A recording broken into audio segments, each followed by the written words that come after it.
¿Por qué son las mujeres mexicanas tan sumisas?, preguntó finalmente. ¿Quién las ha alentado o las alienta a pensar con independencia? Tú me alentaste a mí. Yo soy la decepción, pronunció Antonio, fingiendo solemnidad. Esos contrastes entre culturas tienen su base, Antonieta. Permite que te dé una breve lección de historia. Los españoles vinieron en busca de oro y los ingleses para colonizar tierras nuevas. En 300 años no tuvimos voz ni voto en cuanto a gobernarnos. Y aún así, ¿cuánto cuenta el voto? Desde el principio, los colonos ingleses manejaron sus propias colonias. Hombres y mujeres trabajaron junto a la tierra. ¿Qué explica eso? Ahora sigue mi consejo y aprende de los extranjeros, pero no rebajes tu propia cultura. Hola a todos, soy Iris, bienvenidos a mi canal. El día de hoy ando muy enrebosada porque aquí hace frío y si se dan cuenta todavía ando gripienta, así que tenía yo que aprovechar como la combinación de circunstancias para andar muy enrebosada. El día de hoy, como ya se habrán dado cuenta, estamos en la tercera semana de BookTube al grito de guerra. El lunes pasado ya les di las sugerencias para esta semana de lecturas y el día de hoy toca hablarles precisamente de uno de los libros que mencioné la vez pasada y con el que ciertamente me explayé un poco, pero aquí es para echar chalmas a gusto, ¿no? Y es A la sombra del ángel de Catherine Blair.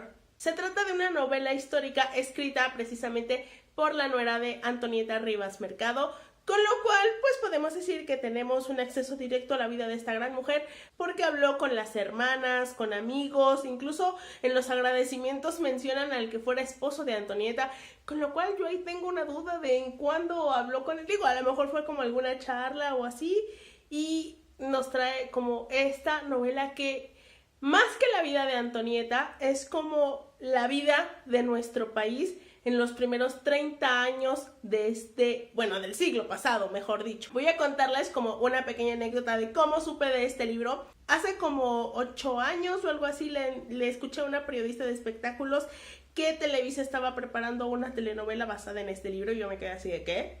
No tenía idea de quién era Antonieta Rivas Mercado. Dio algunos detalles de la vida de esta mujer, dio algunos detalles de su muerte, de las personas con las que se relacionó y yo me quedé, ¿en serio Televisa va a hacer una telenovela de eso? O sea, aquello incluía locaciones en París. Una gran producción que yo no me imaginaba que Televisa fuera a hacer. Corte A, Televisa no la ha hecho. Obviamente, según dijo después esta periodista de espectáculos, el proyecto quedó cancelado. En realidad yo no creo que Televisa en algún momento hubiera considerado hacerlo. Si ustedes me dijeran, es una serie que va a hacer Netflix, la creo. Es una serie que va a ser Canal 22, la creo.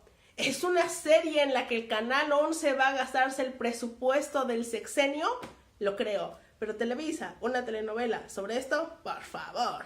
Y bueno, ya, dejamos la anécdota curiosa. Y si ustedes se están preguntando quién fue Antonieta Rivas Mercado, les puedo decir que era una mujer en muchos sentidos adelantada a su tiempo, feminista, luchadora por el voto femenino, promotora de la campaña de José Vasconcelos, promotora cultural, mecenas de muchos artistas que formaron parte de la corriente llamada Los Contemporáneos, en los que estaban Novo, Andrés Enestrosa, Javier Villaurrutia y otros.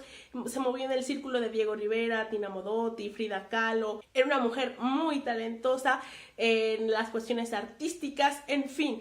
Tuvo un sinfín de proyectos que buscaban la promoción cultural en nuestro país e incluso en los inicios, pues digámosle, de los gobiernos después de la revolución, tuvo un cargo en lo que sería la Secretaría de Educación y era un comité indigenista que buscaba como promover los bailes típicos, cosas así. Este libro, como digo, no es solo sobre la vida de Antonieta, es sobre la vida de nuestro país, porque ella nace en 1900, es decir, en pleno porfiriato, y su padre era un hombre que si bien era crítico con Porfirio Díaz, pues estaba en el sistema porque él fue Antonio Rivas Mercado, un arquitecto famosísimo de la época que, pues, digámosle que construyó muchos monumentos importantes en aquella época. Construyó el más importante, el Ángel de la Independencia, que de ahí como que viene un poco el nombre de A la sombra del ángel, y otros proyectos, además de ser el director del Instituto San Carlos, y fue el hombre que vio un gran talento en Diego Rivera, y que se iba a echar a perder por dos razones en México, ¿no? En primer lugar, porque era muy peleonero con los profesores, y en segundo lugar porque en México no había una muy buena formación artística, principalmente porque Porfirio Díaz pues lo que le importaba eran los extranjeros. Él quería profesionales artísticos de París, de Italia, y entonces aquí en México no había como buenos profesores que formaran, y decide enviar a Diego Rivera a Europa y hace como ciertas negociaciones para conseguirle una beca y se vaya a estudiar lejos de este país y logre como explotar su talento. Por esa razón su padre era un liberal y le da a sus hijas una formación académica de la que no podían disfrutar las mujeres en aquella época, incluso mujeres de familias acaudaladas. Ellas no se limitaban como a saber leer, escribir y cosas así.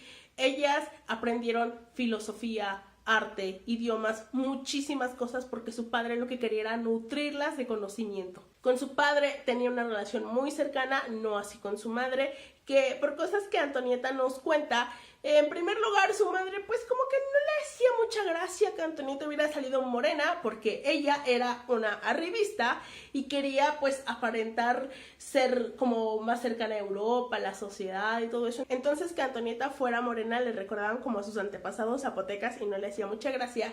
Y además Antonieta, cuando ella es muy pequeña, ve a su madre teniendo una aventura con otro hombre. Entonces como que nunca hubo una relación muy cercana entre ellas. En cambio su padre y su tío fueron sus mentores y quienes la cuidaban y le daban amor. Aunque obviamente su padre se la pasaba pues muy ocupado con todas sus responsabilidades.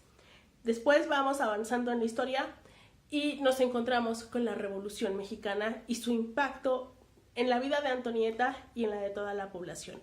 Si bien era una niña en aquel entonces, la autora nos lo muestra gracias a Albert Blair, que fue el esposo de Antonieta, que era un escocés que después se fue a vivir a Estados Unidos, un joven, y en Estados Unidos, en la Universidad de Massachusetts, conoce a los hermanos de Francisco y Madero, y ahí pues se nutre de ese maderismo, que cuando estalla la revolución se viene a México a combatir y ayudar a los hermanos Madero, que pues a quienes Porfirio Díaz les arrebata las propiedades, les confisca, los echa del país, todo. Aquí está Albert para ayudarlos, y a través de sus ojos vemos cómo era esa revolución, la parte interna, la parte de las negociaciones, las corrientes, todo eso, y a través de los ojos de Antonieta, de una niña de 10 años atrapada en una residencia en la Ciudad de México. Cuando los carrancistas toman una residencia enfrente de la suya, vemos las atrocidades, las violaciones, el hambre, los asesinatos, porque sí, por parte de los carrancistas, que a final de cuentas, bueno, por unas tropas y luego los carrancistas, que a final de cuentas eran la bola, ¿no? Eran gente que se fue a las armas y que no había una formación, y a sus jefes no les interesaba mantener una disciplina. Hay una parte cuando yo leía esto en donde sí se me hizo muy difícil leerlo, porque a mí la Revolución Mexicana siempre me ha parecido que nos la enseñan de una manera en la que se queda con todo lo bueno y no se nos profundiza en el costo. Es decir, la Revolución Mexicana sí nos dio grandes cosas, nos dio la no reelección, nos dio los derechos de los trabajadores como el de la huelga, nos dio muchas cosas, es cierto, pero ¿a qué costo? A costos muy elevados, que fueron matanzas y violaciones, porque sí, de manera indiscriminada a lo largo del país. De hecho, hay como una anécdota familiar que mientras yo estaba leyendo el libro me acordé mucho de eso, y hasta lo estuve hablando con mi mamá, recordando cosas, porque hay una historia en mi familia que mi bisabuelo fue a Ciudad de México al día siguiente de la decena trágica. Entonces él contaba, a mí no me lo contó porque cuando yo nací él ya había muerto, pero sí le contaba a mi mamá, a mis tíos y a eso, cómo estaba la ciudad esos días, cómo él tuvo que llegar, sabía que en la capital estaba ocurriendo algo, no sabía muy bien qué, porque digo, ahora suena muy fácil, pero yo vivo en un pueblo.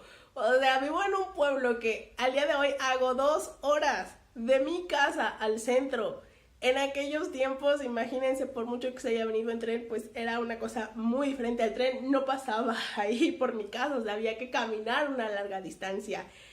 Y cuenta cómo la ciudad estaba en un caos, cómo había zonas donde había sangre en las paredes, y eso que fue al inicio de todo. Antonieta nos cuenta días mucho peores. Hay unos momentos que la autora habla de qué le pasó a esa familia, que a lo mejor Antonieta no lo cuenta, pero sí lo cuentan sus hermanas, de cómo su papá se las ingenió para que todos sobrevivieran esos meses tan horribles. Y sí, fue como de...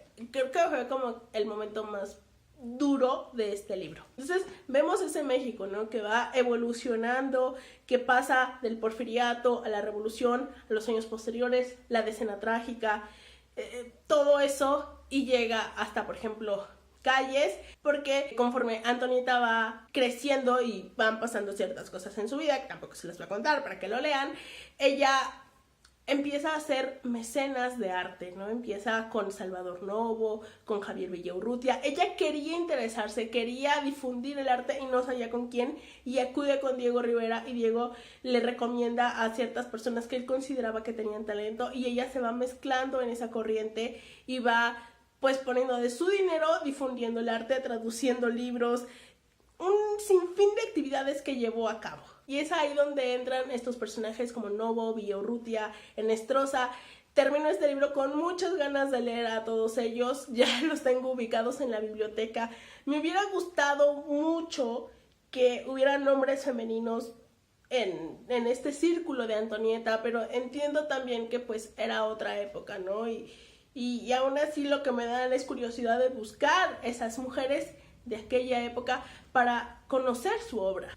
La historia sigue evolucionando y llegamos hasta finales de los 20, cuando Antonieta se encuentra con Vasconcelos, se involucra en su campaña política y aboga por el voto femenino, y habla sobre cómo promovía el voto, cómo se exigía, cómo eran las labores de promoción, y era muy interesante, pero también me deja una reflexión, y es que en las elecciones pasadas, haya ganado tu candidato o no haya ganado tu candidato, fueron unas elecciones tranquilas, en paz, con muchísima participación, donde todo el mundo votó a quien quiso o a quien consideró que era la mejor opción, y no tiene nada que ver con estas elecciones que enfrenta Vasconcelos contra Calles. Bueno, no contra Calles directamente, pero pues era uno de sus títeres, y cómo era en aquellos tiempos las elecciones corruptas, cómo eran el fraude electoral, y es de... hemos avanzado algo, al menos algo, no está todo perdido, y es un poco triste porque pudimos tener a Vasconcelos de presidente y tuvimos a Ortiz Rubio. Bueno, no se puede todo, ¿verdad? Si hablamos de una cuestión puramente literaria, el libro está contado de manera cronológica. No hay grandes juegos, es una narrativa muy clásica, no está mal escrito, pero no ofrece nada como sumamente importante del autor. Lo que ofrece de manera importante es la historia que nos cuentan, la vida de Antonieta y la vida de nuestro país durante esos 30 primeros años, y eso lo hace una lectura muy interesante para este mes y para los meses posteriores, si es un tema que a ti te interesa. Y ya para cerrar este video, que siento que me estoy quedando sin voz, me queda un consejo final. Esta edición no es la que van a encontrar en librerías. Hay una nueva edición de Planeta con una portada, pues sí, mucho más bonita y toda la cosa, pero que está en 348 o 358, algo así. Entonces aquí va mi consejo, porque su amiga soy. Si tienen la oportunidad de venir a la Ciudad de México o viven en la Ciudad de México, vayan al pasaje Zócalo Pino Suárez, y en uno de los locales de Penguin Random House lo están liquidando a 99 pesos. Esto es porque Penguin lo editaba previamente, ya no lo van a hacer, y están pues rematando los ejemplares que aún tienen. Yo lo llegué a ver en el remate del auditorio pasado y no me lo compré. Y después, cuando me di cuenta que lo habían sacado en Planeta, me quería dar de topes contra la pared porque ya estaban 3 veces más, y yo así de me quiero morir. Por suerte, un día pasé por el local, lo vi y lo compré a 99 pesos. Entonces, este consejo les doy porque su amiga soy y quiero cuidar su bolsillo y toda la cosa. Entonces, ya saben, si les interesa el libro, vayan ahí y se van a ahorrar un buen dinero. Eso fue todo por el día de hoy. Espero que les haya gustado. Espero que en los próximos videos ya tenga mi voz normal, por favor. Y nos vemos. Adiós.